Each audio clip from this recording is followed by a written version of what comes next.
In the last 10 to 12 years, the demand for what I consider average to large mill space has diminished. They're not taking the mill space anymore, and so it sits vacant. Pawtucket knew its problem was it had unfilled mill spaces. It had a problem. It then looked at its solutions, and it didn't look at the same old solutions of let's go get biotech. Once it realized that Providence was going to town with its cultural districts, and it had artists, and it realized how close the city was to so much wealth, it turned around. We've seen 12 buildings throughout our historic downtown purchased and rehabilitated. You may have the mill in the future have 500 or 600 people working there, but they may be from 300 or 400 small companies, not one large company. I've seen Pawtucket in particular turn around in that very Cinderella story once Pawtucket realized that it had a way to get to the ball, that it wasn't cut off, that it had henchmen, the pumpkin was real.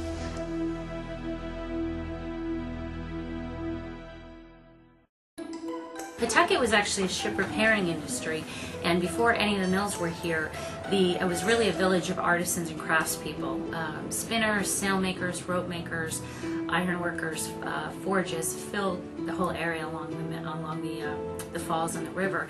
And when Samuel Slater came here to Providence and worked with the local investors to start the mill, it was really those artisans that were here that enabled the mill to start, and really for the Industrial Revolution to begin here in Pawtucket. It's a very older industrial city located on the Pawtucket, Seekonk, and Blackstone rivers. Slater Mill is probably the beginning of the American Industrial Revolution.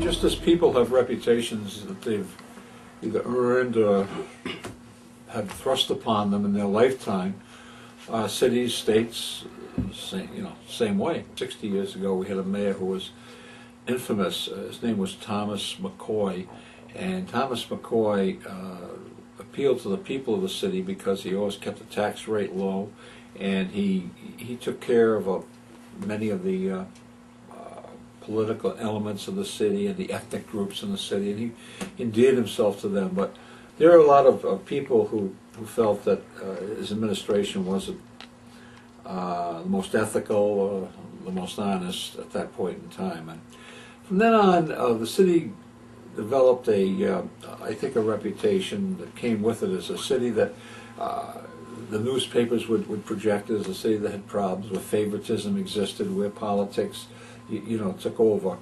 And I think that was brought to the forefront when Mayor Surratt was arrested in the late 80s, early 90s here for graft, corruption, and things such as that. And consequently, a couple of newspapers kind of got on the bandwagon. One was the Providence Phoenix, and they dubbed the city as Pawtucket the Bucket. That was how it came about.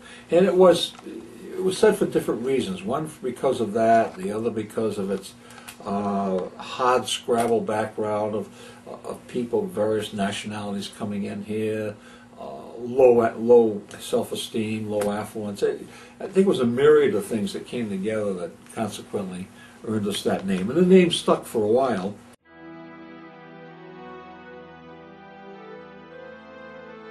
Morris Nathanson worked with the city of Pawtucket to change the ordinances in our zoning department to allow artists to live in mills. Morris was a pioneer in our city.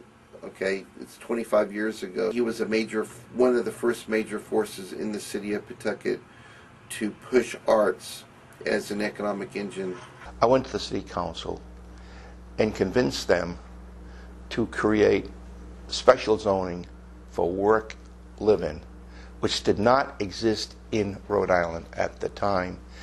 There were kids, artists who were living illegally in department stores and whatnot, but I wanted it part of zoning, a legal thing. They agreed with that. That was the beginning. And I was offered various empty buildings as possible locations. Of all the buildings, this was absolutely in the very worst condition. But it was directly across from the high school I went to. and I grew up in Pawtucket. And right on 95, 5 minutes from a train station, I thought, I'd rather go for the location. Because if I'm in the right place, I can always develop the building over years, because that's what I do. That's why I selected this space. But it was a real mess. When I showed my wife what I wanted to buy, she actually went into tears. Okay, she thought I had lost it.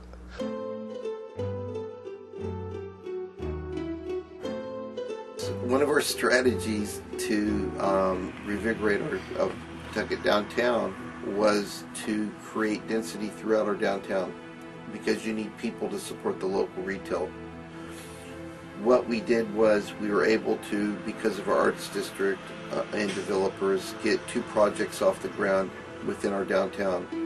One was Riverfront Lofts, which created 57, 58 condos, and Bailey Lofts, which created 25 condos. Bailey Lofts was vacant for over 20 years. Riverfront Lofts was vacant for a couple years. So you had 2 vacant mills that came online with people. More taxes from these properties were generated that went into the city coffers.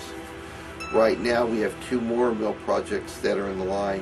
One is called Slater Loft, and that will be 125 apartments rented at market rate, which is about 5 minutes from here, my office.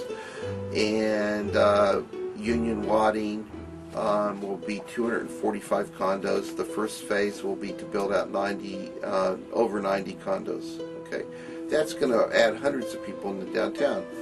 Hopefully, hundreds of people in our downtown will generate the interest to bring in the galleries and bring in the restaurants, also to support the retail stores. A cultural plan is very much like a financial plan. It is listing your assets, your strengths, your goals, and looking at your liabilities, and in Pawtucket's case, how the liabilities could become assets. And I think that was the main thing for Pawtucket. Pawtucket's biggest liability, it had all this empty mill space. It was a tax burden. It didn't contribute to the tax rolls. Pawtucket would never find the one bullet solution of finding another big one company to come in and fill the mill spaces. So what was a liability became their asset, and so they started looking at how they could use their mill spaces to attract artists and up their tax rolls, create a vibrant economy again. And I think that's really what Pawtucket did. You have a mayor's office that's really ready to jump and do, and I think that's really important. And one of the things that I tell people when I do cultural planning, when you look at policy windows, 3 things need to happen. You need to have a problem, a clearly identified problem. Pawtucket knew its problem was it had unfilled mill spaces. It had a problem. It then looked at its solutions, and it didn't look at the same old solutions of let's go get biotech. It diversified its range of solutions, so the solution stream was in place. So it knew what it wanted to do, it had a problem, it had a potential solution. The third thing that made it happen, it had the political will behind it. So you had a mayor that was willing and able to move and act on the solutions that the policy community was recommending. Pawtucket had a very different project in mind. It had the goal of making the mill spaces affordable. So the city also had a graduated real estate tax so that people came in. Pawtucket was not looking at artists to come in, rehab something and leave. They were really looking at bringing in the artists, and by the word artists I mean not just the fine artists that people think of, but the commercial artists, photographers, graphic designers, web developers, people who were going to bookbinders come in and really make the city a viable working city again. And the arts are the fastest growing sector of the U.S. workforce over the last 40 years, both in the United States and Europe. It's a natural. It's really, instead of looking for what could be, going back to manufacturing, looking what could possibly become in terms of really riding the crest of what the new economy is.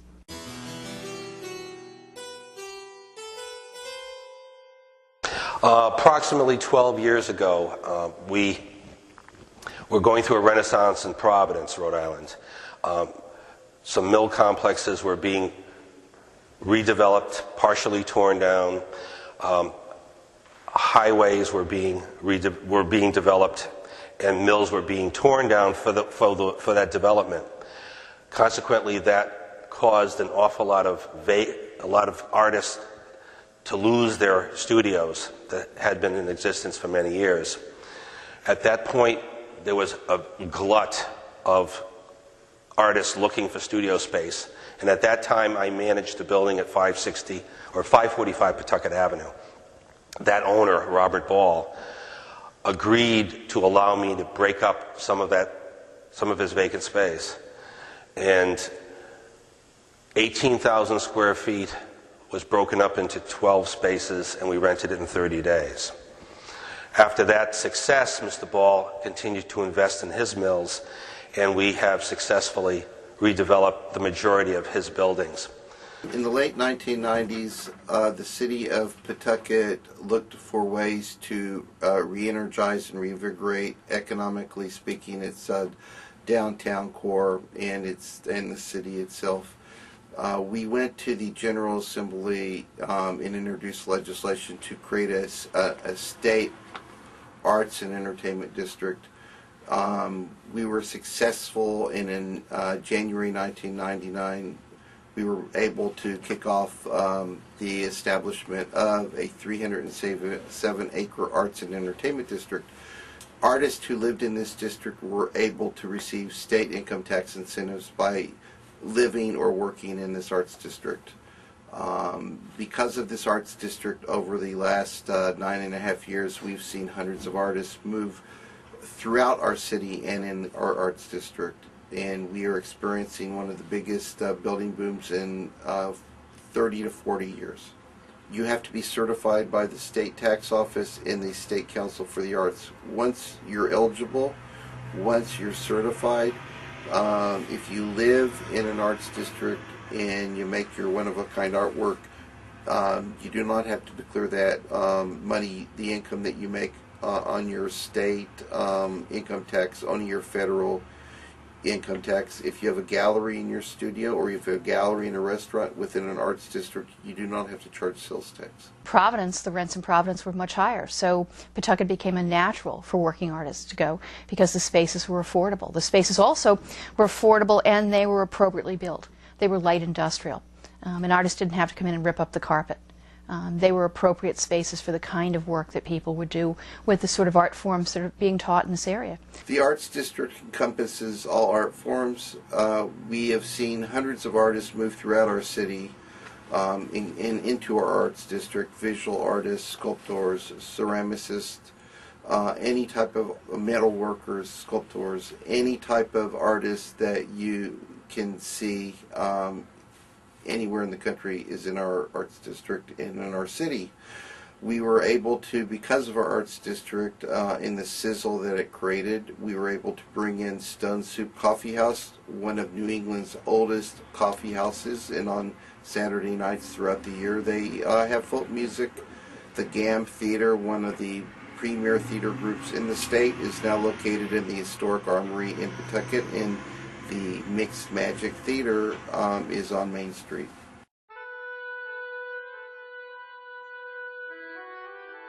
In the last 10 to 12 years, the demand for what I consider average to large mill space has diminished. The typical 10,000 square foot user no longer wants to deal with a forest of poles in a mill building. They want a big open box with docks, with high ceilings, so they can store material way up high without any obstacles. And so consequently, those tenants that we for years placed in mills, where for warehousing and the like, have basically gone away. People just don't like to have storage on top floors of mills where they have to take products up and down flights of stairs or between levels. 15 years ago, 20 years ago, you could rent mill space for 75 cents, 50 cents a foot, $1 a foot. Those days are gone. Taxes, heating costs, and the like. And with mills being the price they are, When you're a 10,000 square foot user and you got to pay $4.50 or $5 a foot for mill space, and all you need to pay is $6.50 a foot for modern industrial space, where are you going to go? Pawtucket will never see large companies move into our city. That is in the past. Big manufacturers are moving south or going to China. We have over 70 mills in our city, and what we need to do is we need to make use of those properties.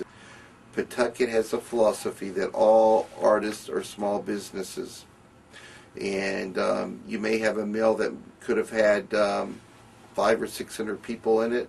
You may have the mill in the future have 500 or 600 people working there, but they may be from 300 or 400 small companies, not one large company. Where there were industrial uses before, there are now dance studios and architects and office spaces and the like, and they need to understand that that's what's going to happen in the future and be ready for that. You walk through any of the mills that we've redeveloped and they're filled with life. They're filled with tenants, and that's the big difference. For me, in this particular space, what drew me to it was I had spoken to the fellow who rented by the name of Len Lavoie, and I said, Len, I really need northern light. I said, you know, I'm looking for a studio that has that and also obviously had enough space for me to work in. I came to Rhode Island initially to move to Providence because I'd heard that there were tax benefits to move to the city of Providence. And when I got here, I found out that Pawtucket had a large number of artists living in that city, and the prices were slightly less, and I came and had a look and found studio space. Well, typically what occurs is that we rent them a vanilla shell, which is basically 4 walls, an electrical package, including lighting, plugs to code, light fixtures, that type of thing. Typically the upgrades in a hot space is I always make sure that there is a cement pad in the space if it's a wooden floor, so that if they do have a kiln or glass kiln or whatever, they have a cement area to work on. There's usually additional electrical that's power demands, and the walls are all 2-hour fire rated. Duclaw Studios started in Providence 5 years ago, and we moved to Pawtucket about 2.5 years ago. This is Duclaw Studios. This is the main studio area where our members and our students work. We have 3 kilns active right now, actually 4 if you include the gas kiln, but 3 electric kilns. The lion's share of the work that's done in the studio are done in the electric kilns. We have members who buy firing packages that consist of 5,000 cubic inches, and they pay a flat fee for that. And when they go through it, they buy another one. There's a building right behind me, if you look through the window here, and because of historic tax credits, because of the work of artists, because of the work of a lot of people, 57 condos. The building right behind me, which is Riverfront Lofts, just come an awful long way. And it was an old broken down mill that we restored. Well, a live-work loft is a place that's really designed for people in the arts so that they can have a studio in their space and sell out of their space if they want to, and also live there without having to go to a separate studio. It was a not quite deserted mill, as I mentioned, and was pretty much an eyesore. And it's a very prominent eyesore because it's right along the river and right across from City Hall, and wasn't really a great tribute to the city. So I think what the mayor said a couple of years ago kind of sums it up. He said, I look out of my office every day and I see the jewel in Pawtucket's crown. Bopartiste Village was an empty space. It was 600,000 square feet of vacant space when it was bought. And the developer probably has brought in over 50 to 60 small businesses today, and over 250 people work there at this time. The concept is basically to help the urban renewal programs around the country. We try to take assets or buildings that need some restructuring Usually, it could be a blighted area. It might be just an area that a building that's obsolete for the purpose that it was used for back in the day. Typical thing here in Rhode Island was all the mills that were here are not efficiently made to move forward in the future for the existing uses or the past uses they had them for. But here at this Hope Artiste Village, we are developing light industrial, which was phase one.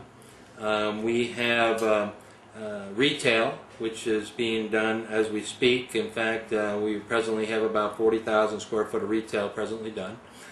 We have restaurants and music venues, and then offices are up here. We have roughly about 50 to 100,000 square foot of offices. And then the last phase is going to be the housing component, which is usually a live-work environment. We presently have 11 live-work units here that were all pre-leased prior to even being finished.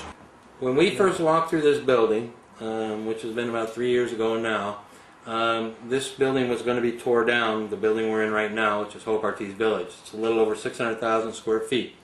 And they were going to tear it down to put a big box, and I believe it was going to be a Lowe's store. The city didn't want that, and of course when we walk a building we try to figure out how not to have that done. And upon walking through this building, we thought the best use would be a mixed use type of development. So we have many components to this particular building here, and also the other property, which is the thread factory, which is 1,200,000 square feet. That'll be a mixed component to that. This isn't a hit and run development type. They're long-term projects. They're not 2.5, 3 year payback projects. They're 4 and 5 and 6 year payback projects. What these owners are looking for are stable tenants for long periods of time. They're not looking to make a fast buck and get out. But what we find in the long run is that they end up with a lot of really good, stable tenants who, in many cases, stick out that whole term. We have tenants in most of these buildings now that have been here since the redevelopment. They haven't moved.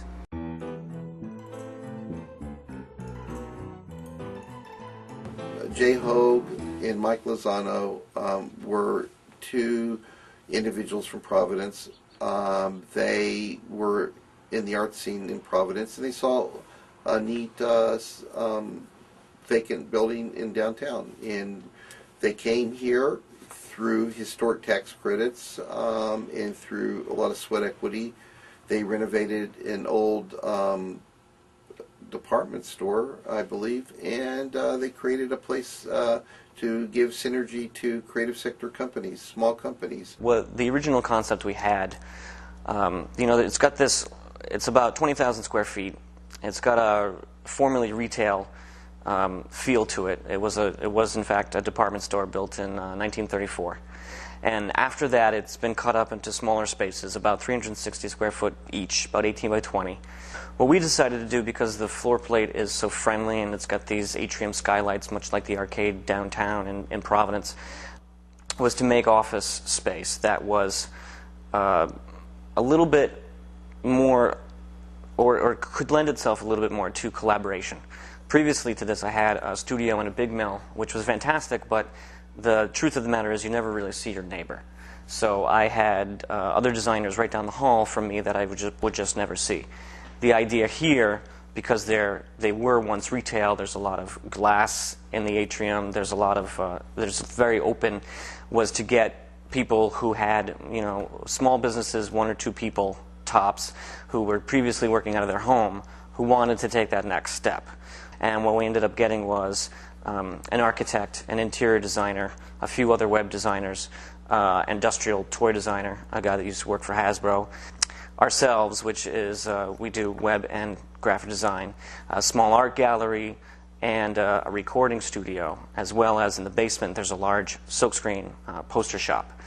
That was kind of the core. So what we ended up getting was a bike and skate shop in the basement, a kind of rockabilly, retro-styled women's fashion boutique, We got a cafe, which we wanted really badly. And she is actually interesting because she makes homemade ice cream, she makes lunch items, breakfast items, really great coffee, and she's also a gallery. And by that I mean the chair you're sitting on you can buy, the plate you're eating off of you can buy, the stuff on the walls you can buy. Well, the Pawtucket Armory Association is the nonprofit that is creating and operating an entity known as the Arts Exchange.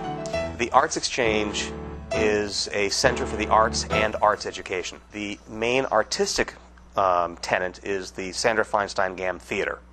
That is a professional stage theater company. We do 5 or 6 plays a season, and the kinds of work we do is mostly, many would call it, I guess, serious theater. It's not your typical musicals or light fare, things like that, but serious plays, classics, new works, and theater that kind of reflects, it has a kind of a social mission as well. Back in the last century, the Sandra Feinstein Gam Theater was a small theater company based in Providence that was in small rented space that was unsuitable to their growth. As a theater company, they were looking for larger space and, frankly, I believe, cheaper space to move into and to manage their growth properly. At the same time, Pawtucket took title to what had then become an abandoned former state, National Guard armory, and Pawtucket was looking for for new uses for the building, and the Gam Theater started, thinking, could they grow into this building, and responded to a request for proposals. The GAM, our theater answered that kind of RFP. The city, against some pretty stiff opposition, decided that they really wanted the Armory to be an arts center. So they granted our request, which led to the GAM splitting off and kind of continuing its mission as a theater, but evolving into the Pawtucket Armory Association, which now runs the Armory. Before the GAM moved to Pawtucket, they had, at best 100 subscribers. Now, I'm not sure the exact number, but it's more in the range of 1,500 or 1,600. This is its 5th season here, so it's grown. They come from all over, from right down the street from next door at Tolman High School to the greater Providence area, to as far down as Connecticut and as far north as New Hampshire and Maine. We have some people who are making 2+ hour trips to come down to see an 1.5-hour show and then get back in the car and take a 2.5-hour trip north. This building we're in now is actually kind of an annex building to the main Armory building, and what we see down the road is that the main Armory building, the drill hall section of it, can become a state-of-the-art theater that will house not only the GAM's future needs, but other arts organizations as well, in Pawtucket, into the larger, out into the Blackstone Valley. The other major user of the building is the Jacqueline M. Walsh School for the Performing and Visual Arts, which is Pawtucket's newest public high school and one dedicated to the name demonstrates, the performing and visual arts. A school for the performing arts is an institution that began around 2005 with a freshman class of around 28 students. What we do here, students are accepted by audition. They're here to cultivate their art form, whether it be visual arts, music, dance, or theater. Students at our public school here in Pawtucket get 7.5 hours of school per day, which is an hour longer than any other school in the state, required to take that amount of time. And they have about 1 hour and 45 minutes of their art form. We have honors classes here, as well as their art form classes taught by specialists in their field. We also have a collaboration with the GAM Theater. One of our theater teachers is also an actor with the GAM Theater. Students have an opportunity here to really cultivate their particular art form and work, and we get out into the community to perform and those kinds of things. So one of the biggest things we were able to do, not only to allow the GAM to have a wonderful space with the potential for expansion, but to use the space for the students in Pawtucket and Central Falls in creating a performing and visual arts high school. And if you go back to the premise that the arts are the fastest moving sector of the U.S. workforce, What a great way to add a gift to the city, that not only are you adding a wonderful, fine performing arts high school and visual arts high school, a fine theater, you're also giving students the tools to become very effective members of the U.S. workforce. The funding source for the school right now comes primarily from the district. It's a public school, so it's funded through public funds. The most incredible gifts to the city in that it was taking the gifted art students in the state and developing their talents in a very unique environment that was arts infused. That wasn't simply adding another extra art class at the end of the day or having English in one building and then arts in something else. This is a total arts infused environment and curriculum, and the students are doing very, very well. Right now we have a student body of 71 students made up of freshmen, sophomores, and juniors. Next year will be our first senior class.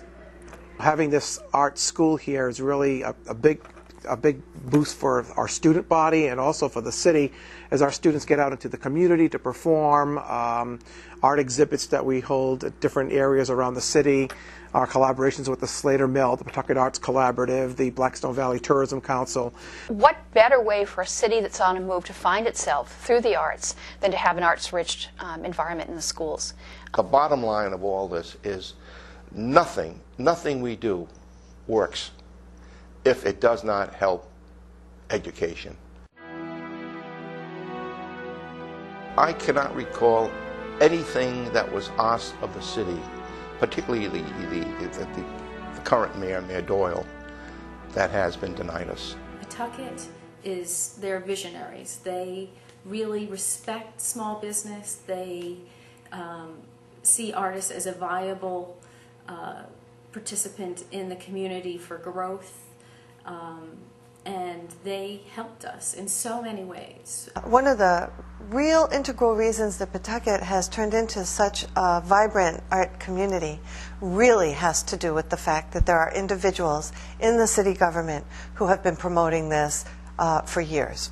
There was a vision that was created, and because of that, the entire city has been convinced over a long period of time to move in this direction. I think what's different about the city of Pawtucket is most cities wait for the artists to come in, struggle, and make changes.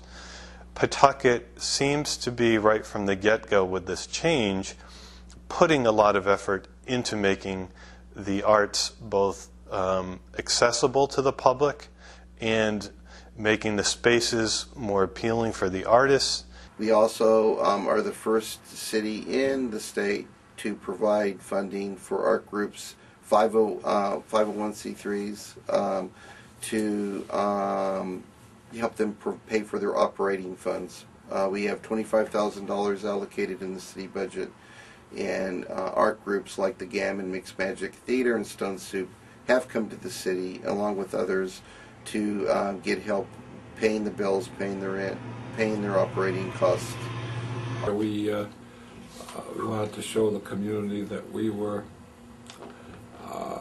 interested, that we're thankful, that we wanted to continue to have them, that we want to support them. And there are tax treaties involved on some of these properties to try to help out the development. The city council approves the tax treaties, and it's on a case-by-case basis. Most of the time, the reason we go to areas where there's some tax incentives is because it's not cheaper to build this kind of a product. In fact, many times it's more expensive to rehabilitate a product than it is to buy new. So we came here because of the added value, even though the federal credits are across the country at 20%. The Rhode Island tax credit gave us additional incentives. Any city in town that gets into the arts district business needs to basically remember it's the small things that count, like answering your telephone, like taking a person and driving them around town, okay? City government needs to be responsive, and they need to have an advocate within the bureaucracy. You have to make sure all the departments of a city are on the same page as you, the arts advocate within the arts bureaucracy. The mayor has to be on board. The town manager has to be on board to make this work. If you don't have the top politicos involved on this, it will not go anywhere. We now work with people who bring in plans on a napkin or a full set of completed plans on a regularly scheduled Wednesday meeting. They meet with city officials, officials from the Economic Development Department, fire marshals, building inspection people, and they're given a little more insight into the procedure in doing these redevelopments by the city officials right up front, so they understand what they're getting into right from the beginning, and before they leave those meetings, they understand what they need to do to get the job done. We also help our artists and art groups through other ways. I have a database in my office. I can tell an art group, an art organization, an artist where vacant available space would be for purchase or for lease. I also will take time to take artists around town. I'll give them a dog and pony show and show them the locale and answer questions that they need to know about what is it like to live or operate out of Pawtucket. But I also encountered quite a good response from the public officials like Herb Weiss in the city of Pawtucket, who really embraced us and gave us a tour of the area and let us know about opportunities with different kind of economic loan programs and the like. Sometimes the city cannot always put money into assisting art groups.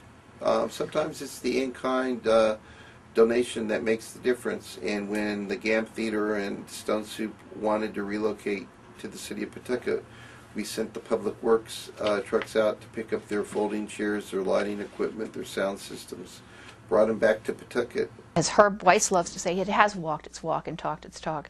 The city does put its money and its manpower and its personnel behind the artists and putting the plan in place. And I think the mayor is, if you tap the mayor on the shoulder and you say, what do you think about the cultural plan? What do you think about the arts? The mayor knows what he's talking about. He doesn't need a scriptwriter to say he feels that he owns it. What you will find, what the artists find when they come to Pawtucket, and they may not find some of the bigger cities, is the personal approach. We truly roll out the red carpet.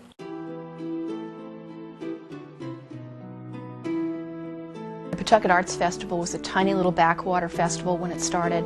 Now it has a huge budget. It's expanded. It's over a number of weeks now. The Arts Festival is actually becoming a key component, a signature event, really, of the city. Every year we have a big 3-week arts festival, and we have most of the events are free. Some of them a nominal fee to get into the event. But we try to teach people the different types of art that might be out there that they might not have experienced.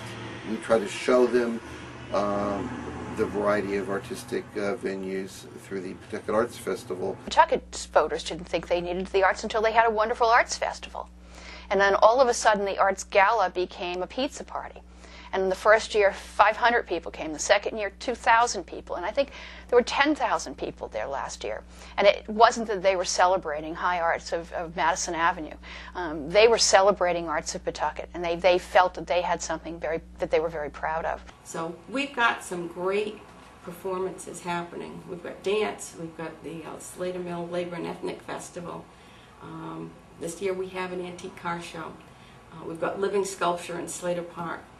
We've got galleries, we've got the open studios, we've got a little bit of everything, and of course the taste of Pawtucket.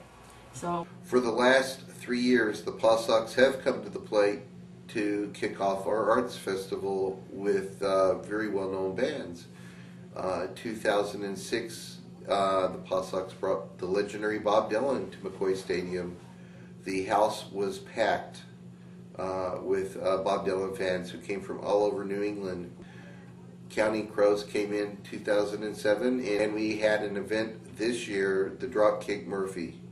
When we get there in September, and they have the Rhode Island Philharmonic out there in Slater Park, and everybody comes, they're there with their lawn chairs, their mobile furniture, and their blankets, and a few thousand people show up. You have such an incredible sense of community there, which has been gone for a long time. but now it's really coming back in a major way. They see it as the celebration, that it's their festival where they have the Philharmonic come for an open-air concert at Slater Park. They see it as their downtown festival where they eat their Chinese food, they eat their pizza, and they're very proud of it. And they have the dragon boat races from their sister city in Taiwan. It was a matter of all of a sudden, like Cinderella at the ball, waking up and realizing you could shake off the dust. We have an open studios tour, and which is sort of interesting about that is I had people on a trolley bus taking people throughout the different mills to go look at artist studios. I had people on the trolleys going who used to work in those mills, and they are very amazed to see the transformation of a mill from a large manufacturing company to lots of little artist studios. Patricia Zaks, who works with Pawtucket Arts Collaborative, approached me and asked me if I could talk some of the artists into opening their studios for a holiday sale. And she and I worked on this for several years, and we had some positive years, some very negative years. We couldn't seem to get the artists and the buyers of that art together for quite a while. And it was just about 3 years ago when I found that we had a core group in one of the buildings at 560 Minnow Spring Avenue who had done open studios in the past in other areas and were willing to really work to get this thing working. Those people, along with a core group from Pawtucket, started open studios again, and it's been a success ever since. Bring the public to the studios. And through the Arts Festival back in 2002, we got a little trolley, and for no charge, we will drive you to the artists. I've found that there's definitely a strength in numbers thing. When there's a bunch of artists located in one area, it draws a larger crowd. But there's also no underestimating the value of people working on it together. And I think that clearly the people who are in charge put in a great deal of effort to make that happen. And that's from the people who run the mill buildings to the owners and the town of Pawtucket. We have 3 open studios a year. The Spring Open Studios is directed to the professional community. We have a open studios in September that is in conjunction with the Pawtucket Arts Festival, and then we have a holiday sale just between Thanksgiving and Christmas. And now basically we run Pawtucket Open Studios 3 times a year, which not only assists the artists in the buildings, but also assists the owners of the buildings to continually expose their buildings to other artists in the area. I do sell better in open studios. I was surprised at that because it's not so much the volume of people. Like some of the open studios, yes, we've had good turnout. Some there's been less people, but overall, actually, percentage-wise, there's a lot less people who come to this than in, say, an outdoor art festival. But they're very interested in buying, they're very interested in talking about the work and the process. So regardless of there being a lot less people, the sales have been very good for me personally. One of the other events that we have every year is the Foundry Artist Sale. When they come to town, they bring in about 8,000 plus people to shop for 2 to 3 weekends every Christmas. We hold it in the Armory. There is no sales tax being in our arts district, so shoppers can come and buy their Christmas presents one of a kind and not have to pay sales tax. Quite a bargain. And it brings people into our city. People buy gas, people go to the local restaurants to eat. It has grown from having a handful of artists that just renovated a room and put up some tables and invited some friends to come and see the work, to a show that this year had 65 artists and made about $275,000 in less than 2 weeks. It's an incredible talent pool of jewelers, ceramic artists, textile artists, painters. You've got people who make jam, you have people who make soap, and then people like myself who make business card cases and mirror compacts and clip magnets and other functional fun gifts. They're called the Foundry Artists because they began there's a building in Providence right near the Providence Place Mall that was known as the Foundry, or that after a number of incarnations, the old Brown and Sharp factory. But for a while it was called the Foundry, and it was a very artist-friendly building until the artists were evicted because the landlord had discovered a better use. We estimate about 10,000 people, over the course of a 2-week period, come here to go to that show. They find their way to Pawtucket. They come, they park, they spend, they go home. They come back again. It's easy. That's what the city wants. We help provide that. Pawtucket Arts Collaborative is an organization that is about 7 years old that Patty Zaks started. It is run by artists and the board of directors to help facilitate art shows and art lectures and networking within the artist community. The arts movement was just starting to be talked about in Pawtucket, but what I quickly realized was that there were a lot of people either already working or living in Pawtucket. We had a couple of well-known artists, Morris Nathanson, he's been there for a lot of years. Howard Bentred, he's our #2 glass sculptor in the world. He had been in Pawtucket for like 17 years. A lot of people in Pawtucket, but nobody knew each other. And I think more importantly to me is our elected officials didn't know who they were. There was a lot of talk about the artists, but the artists were very general. It was just a word. If you asked that person to identify who these artists were, they couldn't give you names. They do a monthly, or actually I think it's a bi-weekly newsletter that talks about what's happening in the area, as well as they do exhibitions, some that are juried, some that are just open to members. Gretchen started a whole series of speakers, artists who talk about their work, and panelists who talk about making a living as an artist. And we've had some great shows.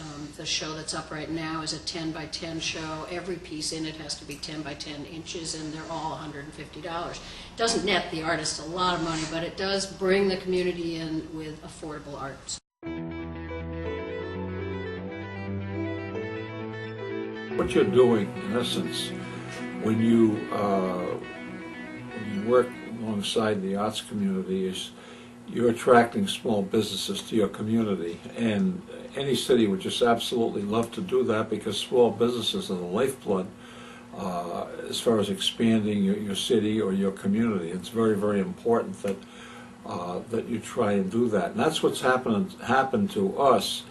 By doing this, we fill these vacant buildings, these mill buildings, either partially or in some cases completely. What you're also doing is you're doing yourself a favor as far as public safety is concerned, because when old buildings are out there and people realize that they're available for vagrants, then people become very interested in that. We've had a massive fire in one of those vacant buildings, and it's always best to have a building occupied. Over 9.5 years we've had our arts district, and one of the things that it has done is it's attracted the attention of developers and artists who come to our city to purchase properties.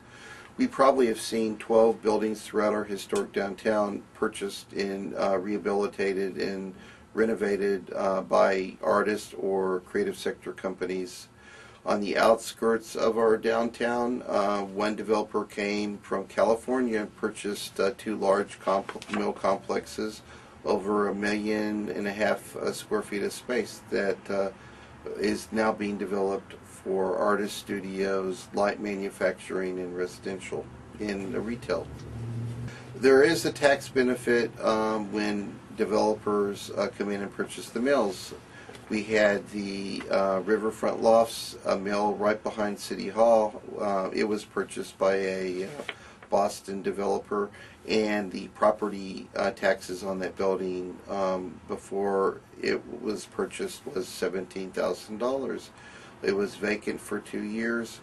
Now it is a loft project. We have over 57 condos sold in that project.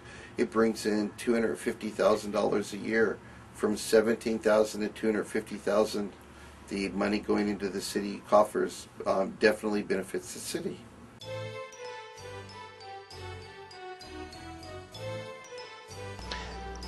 But the real prize is the fact that the mills are not being torn down.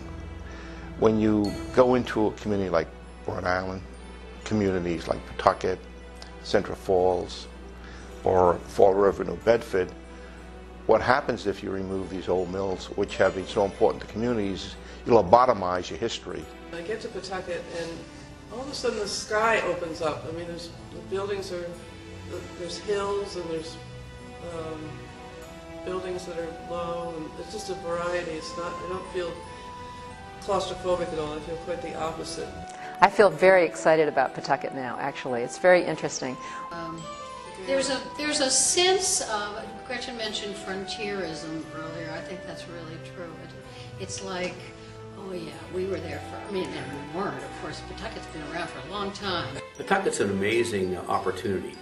Pawtucket is midway between Providence and Boston, and is the fastest growing economic area in the Boston area. I think that there should be other states that do the same thing, because it's very beneficial to all cities and states to take these buildings instead of taking the green land and the pastures and the things that we have out there that we need.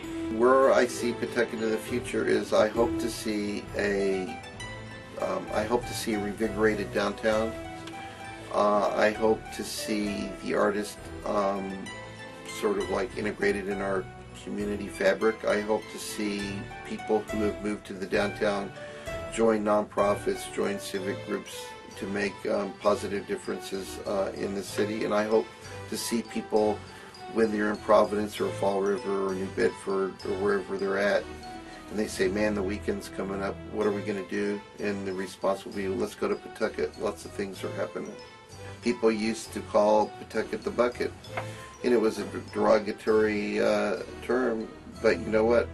There are some artists who've taken that term, the bucket, and reinvigorated it, and they actually sell shirts, the bucket shirts. They're proud of being from the bucket, and art has definitely created a pride in our citizens and people throughout the city that we are on the move and that we are Rhode Island's creative community.